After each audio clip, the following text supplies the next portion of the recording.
घमंडी राजा की प्रेरक कहानी बहुत समय पहले की बात है। एक छोटे से राज्य में एक राजा राज करता था। वह बहुत ही घमंडी और अहंकारी था। उसे लगता था कि उसकी शक्ति और दौलत से बड़ी कोई चीज नहीं हो सकती। हर व्यक्ति, चाहे वह उसके राज्य का नागरिक हो या उसका मंत्री, राजा से डरता था और उसकी हर बात को आंखें बंद करके मानता था। एक दिन राजा अपने महल के बगीचे में घूम रहा था और अचानक उसने एक साधु महात्मा को देखा जो एक पेड़ के नीचे ध्यान में मग्न थे। राजा ने सोचा, ये साधु तो जंगल में बैठकर ध्यान कर रहे हैं, इनसे क्या उम्मीद होगी।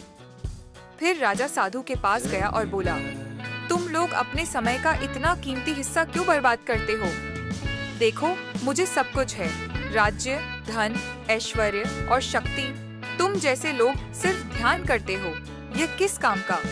साधु ने बिना किसी घमंड के कहा, राजा, तुम जो कह रहे हो वह सच है, लेकिन क्या तुम जान पाओगे कि असली शक्ति क्या है?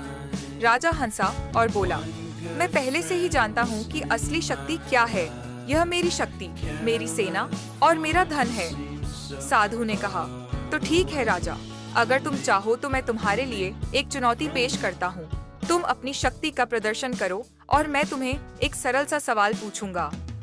राजा ने अपनी सहमति दी और साधु ने एक छोटा सा दर्पण निकालकर राजा से कहा, यह दर्पण तुम्हारे पास है और जब तुम इसको देखोगे तो तुम्हें तुम्हारी असली शक्ति का पता चलेगा।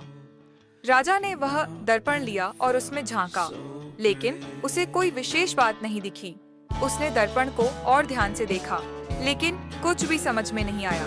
फिर साधु ने मुस्कुराते हुए कहा, राजा, तुम एक अहम सवाल भूल गए हो। असली शक्ति वह है जो तुम अंदर से महसूस करते हो, न कि वह जो बाहर से दिखती है। तुम्हारा घमंड तुम्हारी आंखों पर पर्दा डालता है। तुम बाहरी चीजों से इतनी लुभाए हो कि अंदर की सच्चाई को देख नहीं पा रहे। राजा को यह बात समझ में आ गई।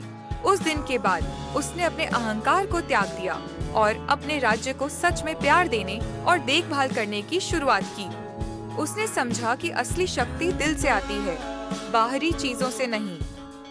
सीख, घमंड और अहंकार से इंसान कुछ नहीं हासिल कर सकता। असली शक्ति आत्मज्ञान और विनम्रता में होती है।